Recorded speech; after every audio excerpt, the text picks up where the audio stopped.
Welcome to the Leo. చింత చచ్చినా పులుపు జావలేదని పాతకాలపు సామెత ఒకటి ఉంది. పాపం వైసీపీ 11 సీట్లతో ప్రజల్లోకి వచ్చి తలెత్తుకోలేని పరిస్థితుల్లో ఉంటే జగన్మోహన్ రెడ్డి అసెంబ్లీలో తలెత్తుకోలేనంత దారుణంగా ప్రజలు తీర్పునిచ్చి వైసీపీని ఇంటికి పంపితే అయినా కానీ వీళ్ళకున్నటువంటి ఈ బలుపు అయితే తగ్గలేదు. ఎందుకు బలుపు అని అంటే వాళ్ళు మాట్లాడే మాటలు అలాగే ఉన్నాయి. సాధారణంగా రాజకీయ నాయకులు అంటే కొద్దిగా గొప్ప హుందాగా ఉండాలి, చూసేవాళ్ళకు కొంచెం ఆదర్శంగా ఉండేటట్టు ఉండాలి. సరే, వైసీపీ నాయకుల్లో అలాంటి వాళ్ళని భూతద్దం పెట్టెతికినా కానీ దొరకరు.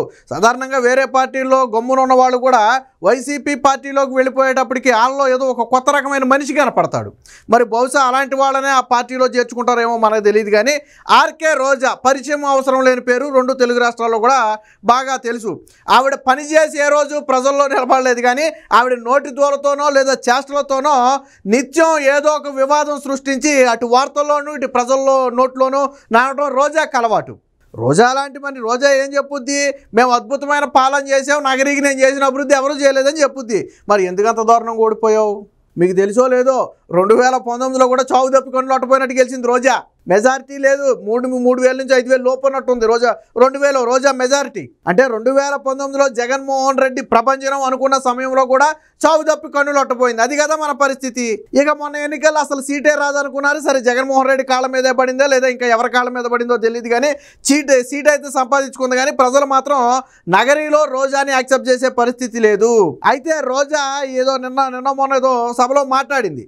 సరే, రాజకీయాలు మాట్లాడితే మనం దాన్ని పెద్దగా పట్టించుకోవాల్సిన అవసరం. రాజకీయ నాయకులు అంటే సరే ఏదో చిన్న చితగా విమర్శలు చేస్తారు. కానీ రోజా అంతకు మించి మాట్లాడింది. రోజా నిన్న సభలో అంతకు మించి మాట్లాడితే నారా లోకేష్ రెడ్ బుక్ రాజ్యాంగం అమలు అవుతుంది రాష్ట్రంలో, నారా లోకేష్ రెడ్ బుక్ పాలన సాగుతుంది అని చెప్పి ఒక రకమైనటువంటి బెదిరింపు. అంటే ఏదో లోకేష్ ఏదో ప్రజల అందరినీ అరెస్ట్ చేస్తున్నాడు, అందరినీ జైల్లో పెడుతున్నాడు, అందరినీ బెదిరిస్తున్నాడు అన్న స్థాయిలో రోజా విమర్శలు చేస్తుంది. ఇక్కడ చిన్న లాజిక్ మిస్ అయ్యావు రోజా. నిజంగా నారా లోకేష్ రెడ్ బుక్ రాజ్యాంగమే అమలైతే ఈరోజు నువ్వు బయట ఉండి ఎలా మాట్లాడావు? జైల్లో కదా ఉండాలా? జగన్మోహన్ రెడ్డి బయట ఎందుకున్నాడు? జైల్లో కదా ఉండాలా?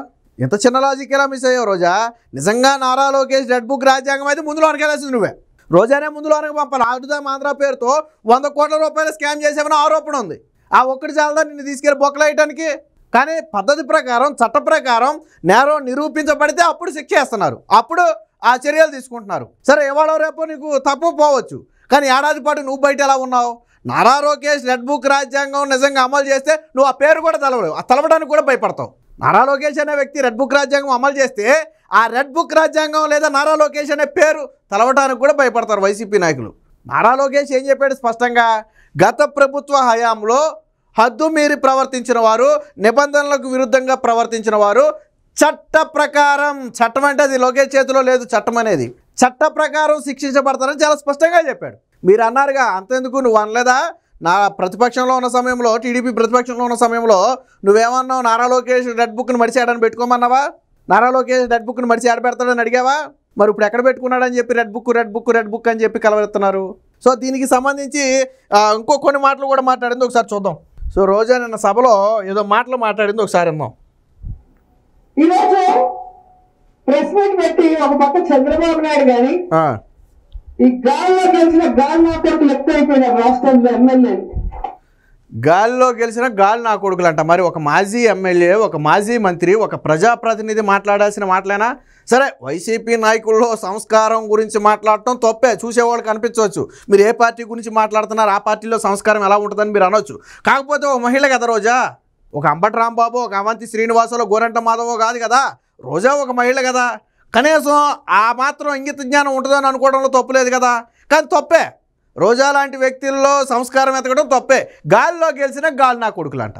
చూడండి ఎలా మాట్లాడిందో. ఒకవేళ నిజంగా ఇప్పుడు టీడీపీలో ఉన్నోళ్ళు గాలిలో గెలిచిన గాలి నా కొడుకులు అయితే 2019లో గెలిచిన 151 మంది గాలి నా కొడుకులే కదా, జగన్మోహన్ రెడ్డితో సహా. 2019లో గెలిచిన వాడు గాలి నా కొడుకులే కదా. నువ్వు కూడా గాలిలో గెలిచిన గాలి నా కొడుకుల కిందకే వస్తావు కదా, రావా? ఈరోజు గాలిలో గెలిచారైతే ఆ రోజు నువ్వు గాలిలోనే గెలవాలా. ఈరోజు ప్రజల మత్తో, ఆ రోజు ప్రజల మత్తో గెలిచుంటే ఈరోజు వాళ్ళు ప్రజల మత్తో గెలిచారు. ఇప్పుడు నువ్వు చెప్పు, గాలిలో గెలిచావా, ప్రజల మత్తో గెలిచావా? నోటికి ఎంత వస్తే అంత మాట్లాడేయటం. మళ్ళీ ఎవరైనా రోజా అనేది అన్నారు అనుకోండి, ఇక 2 కళ్ళంటా కారిపోతాయి. మీకు గతంలో గుర్తుందో లేదో, ఒక టీడీపీ నేత ఏదో నన్ను ఒక మాట అన్నాడని చెప్పి ఇటు తెలంగాణ, అటు ఆంధ్ర, అటు తమిళనాడు 3 రాష్ట్రాల్లో ప్రెస్ మీట్లు పెట్టి రోజు బోర్ను ఒక 10 రోజులు ఏడవటమే. పైగా ఫిలిం ఇండస్ట్రీ మద్దతు లేదని చెప్పి మళ్ళీ అదొక్కుకోవాలా. నన్ను ఒక మాట అంటే ఫిలిం ఇండస్ట్రీ అంత ఎందుకు వస్తుంది ఫిలిం ఇండస్ట్రీ? నోరు మంచిదైతే ఊరు మంచిది అవుద్ది అనే సామెత ఒకటి ఉంది. నిజంగా నీ నోరు మంచిదై ఉండి నువ్వు రాజకీయంలా చేస్తుంటే వ్యక్తిగతంగా నిన్ను ఎవరైనా విమర్శిస్తే రాజకీయాలకు అతీతంగా నీకు అండగా నిలబడతారు. మన నోరు మంచిది కాదే, మనం ఎవరిని ఏది పట్టుకుని మాట్లాడతామో మనకు తెలియదే, ఎవరిని ఎంత మాట్లాడతామో మనకు తెలియదే. అలాంటి నీకెవడు అండగా నిలబడతాడు? ఇప్పుడు ఈ మాట అని చెప్పి మనం ఏదైనా కొద్దిగా గట్టిగా కౌంటర్ ఇచ్చామనుకోండి, అదిగో తెలుగుదేశం పార్టీయో లేకపోతే జనసేన ఇదిగో మా మీద విరుచుకు పడిపోతుందో లేదా మా మీద మాటలు మాట్లాడిస్తుంది అంటది. ఇంకో గట్టిగా ఇంకేదైనా ఇంకో మాట అన్నాం అనుకోండి, మళ్ళీ కళ్ళంటా నీరు గారిపోతాయి. మాట్లాడేటప్పుడు ఒళ్ళు దగ్గర పెట్టుకుని మాట్లాడాలి కదా. నోరు ఉంది కదా అని చెప్పి ఏదో వస్తే అది మాట్లాడితే ఎదుటి వ్యక్తికి కూడా నోరు ఉంటుంది, ఏదో వస్తే అది మాట్లాడతాడు. ఎక్కడ తాగలేదు, ఇంకేం చెప్పిందో చూడండి.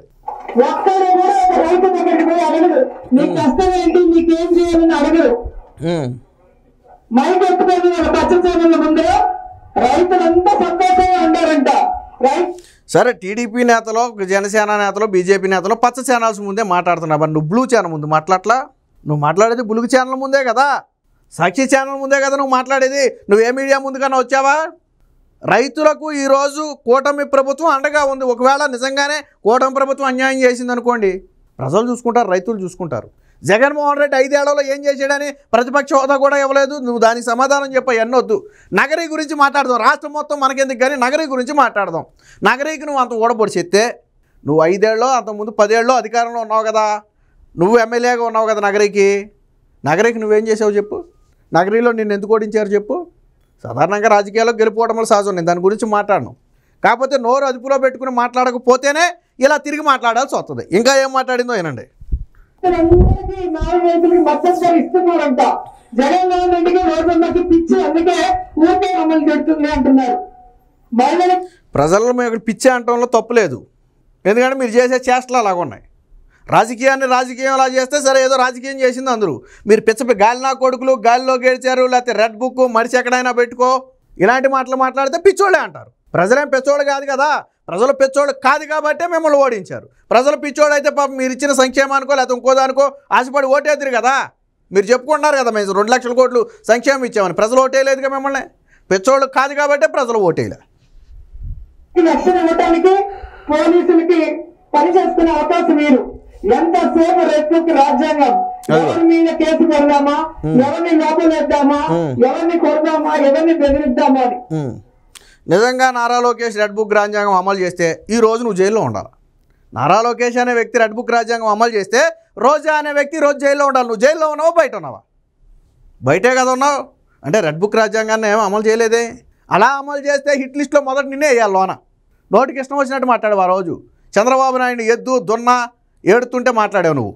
మరి ఆ లెక్క నిన్ను వేయాలి, మరి నిన్ను అరెస్ట్ చేయలేదే. నిన్ను ఏడాది అయింది అరెస్ట్ చేయలేదు కదా. మరి ఎందుకు రెడ్ బుక్ అని కలవరెత్తున్నారు? ఎందుకంటే ప్రజల్లో భయాందోళన కలిగించడానికి. ప్రజలేం పెచ్చోడు కాదు, ప్రజలు అడుగుతారు. నువ్వు మాట్లాడిన మాటకి ఏమమ్మా నిజంగా రారాలోకి రెడ్ బుక్ రాజ్యాంగం అమలు చేస్తే నువ్వు ఇక్కడ మైక్ పట్టుకుని ఎలా మాట్లాడుతున్నావు? జైల్లో కదా మాట్లాడాలా, జైల్లో కదా నువ్వు ఉండాలా. మరి బయట ఎందుకున్నావు ఏడాది నుంచి? జగన్మోహన్ రెడ్డి ఎందుకు బయట ఉన్నాడు? వీళ్ళు సంగతి ఎందుకు మనకి? జగన్మోహన్ రెడ్డి ఎందుకు బయట ఉన్నాడు? రెడ్ బుక్ రాజ్యాంగం అమలు చేస్తే కదా. మరి ఎంత చిన్న లాజిక్ ఎలా మిస్ అయ్యో రోజా? మీరు తెలుసుకోవాల్సింది రాష్ట్రంలో ఉన్న తెలుగుదేశం పార్టీ జనసేన నాయకులు తెలుసుకోవాలి. ఇప్పుడు హైదరాబాద్ కు పారిపోయే వాళ్ళు రేపు జగన్ ప్రభుత్వం వస్తే వీళ్ళు హైదరాబాద్ గారు అమెరికాకు పారిపోతారు. నాకు తెలిసి మరి చంద్రబాబు గారు లోకేష్ గారు ఇక్కడే ఉన్నారు, అమరావతిలోనే ఉన్నారు. ఆయన ఉండవల్లో ఉండే పాలిస్తున్నారు, సెక్రటరియట్లో ఉండే పాలిస్తున్నారు. మరి బహుశా ఇప్పుడు జగన్మోహన్ రెడ్డి పేరు చెప్పబోయి వీళ్ళ పేరు చెప్పిందేమోనని నా అనుమానం. ఎందుకంటే జగన్మోహన్ రెడ్డి గెలిచిన ఏడాదిలో 2 నుంచి 3 నెలల్లో కూడా తాడేపల్లిలో లేడు. ఎక్కడున్నాడు? బెంగళూరు. స్టిల్ మనం వీడియో చేసే రోజు కూడా జగన్మోహన్ రెడ్డి బెంగళూరు ప్యాలెస్లో ఉన్నాడు కాదా? అంటే భయపడి పారిపోయింది ఎవరు? రోజా పేరు మార్చింది అంతే. రోజా పేరు మార్చింది అంతే. కానీ వాస్తవానికి కూటమి ప్రభుత్వం దెబ్బకో, నారా లోకేష్ దెబ్బకో, చంద్రబాబు గారి దెబ్బకో, లేదా పవన్ కళ్యాణ్ దెబ్బకో భయపడి బెంగళూరు ప్యాలెస్ పారిపోయిన వ్యక్తి జగన్మోహన్ రెడ్డి. ఓపెన్ ఛాలెంజ్, జగన్మోహన్ రెడ్డి కూటమి ప్రభుత్వం గెలిచిన తర్వాత ఎన్ని రోజులు ఆంధ్రప్రదేశ్లో ఉన్నాడు? ఎన్ని రోజులు శాసనసభకు అటెండ్ అయ్యాడు? ఎన్ని రోజులు ప్రజా సమస్యల మీద మాట్లాడాడు? ఓపెన్ ఛాలెంజ్ చేద్దాం. ఎవడు పారిపోయారు?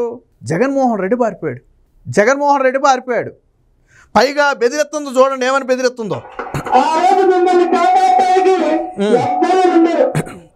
వీళ్ళని నమ్మగా ఈ రోజు కనుక వైఎస్ఆర్ కాంగ్రెస్ పార్టీ వాళ్ళని మీరు టార్చర్ పెట్టినా, కేసులు పెట్టించినా, కొట్టినా దానికి 100 రెట్లు మీకు వడ్డీతో కూడా తిరిగి ఇచ్చేస్తారని కూడా ఈ సందర్భంగా తెలియజేస్తారు. ఇలా మాట్లాడితేనే మేము అది చేస్తాం ఇది చేస్తామని మాట్లాడితేనే ప్రజలు మొన్న 11 ఇచ్చి ప్రతిపక్ష హోదా కూడా ఇవ్వకుండా ఇంటికాడ కూర్చోబెట్టారు. ఇప్పుడు ఏమంటుందో చూడు, మా మీద కేసులు పెట్టినా, మా కార్యకర్తలు అత్యాచారాలు చేసినా, రౌడీయిజం చేసినా, గుండాయిజం చేసినా, మీరు అలా టచ్ చేసినా, మా నోటికి వచ్చినట్టు మేము ఇష్టం వచ్చినా మాట్లాడతాం, మమ్మల్ని ఏదైనా తిరిగి అన్నా మిమ్మల్ని మేము గెలిచిన తర్వాత వదిలిపెట్టాం. ఇది రోజా చెప్పేది. రోజా చెప్పేది ఏంటి? వైసీపీ నాయకులు అరాచకం చేస్తుంటే చూస్తూ ఉండాలి, ఇలా నోటికి వచ్చినట్టు మాట్లాడుతుంటే చూస్తూ ఉండాలి, రాష్ట్రంలో శాంతి భద్రతలు లేకపోయినా చూస్తూ ఉండాలి. అలా కాదని చెప్పి అరాచకాలు చేసిన వాళ్ళను, నోటికి వచ్చినట్టు మాట్లాడిన వాళ్ళను అరెస్ట్ చేస్తేనో లేదా వాళ్ళ మీద చర్యలు తీసుకుంటేనో మళ్ళీ గెలిచినప్పుడు చెప్తాం మీ పని. మీరు గెలిస్తే కదా, మన పవన్ కళ్యాణ్ చెప్పాడు చూసారా, మళ్ళీ వస్తాం, మీరు రావాలి కదా. జగన్మోహన్ రెడ్డి మొన్న 11 మందిని వేసుకుని వచ్చాడు, తనతో పాటు ఇంకో 10 మందిని వేసుకొచ్చాడు. ఈసారి 2-3 వేసుకొస్తాడేమో, 4 వేసుకురావడం కూడా కష్టమే. ముందు మీరు రావాలి కదా. ఈ నోటు దోల తగ్గించుకుని ప్రజలకు మీరు ఏదైనా చేసే అవకాశం ఉంటే, లేదా ప్రజా సమస్యల మీద ఏదైనా పోరాడే అవకాశం ఉంటే దాని గురించి ఆలోచించండి. అప్పుడు కనీసం మళ్ళీ తిరిగి 11 సీట్లు సంపాదించడానికి అవకాశం ఉంటుంది. లేదు మా ఇష్టం వచ్చినట్టు మాట్లాడతాం, ఒక్కొక్కరు తొక్కదీస్తాం, తోలు తీస్తామని మాట్లాడితే వచ్చేసారి ఈ సీట్లు కూడా రావు. ఇక నగరిలో రోజా జీవితంలో గెలవలేదు, రోజా చాప్టర్ క్లోజు. కేవలం ఇలా స్టేజీల మీద మైకు పట్టుకుని మాట్లాడటానికే తప్ప రోజా జీవితంలో ఎమ్మెల్యే కాలేదు, మినిస్టర్ అంతకంటే కాలేదు.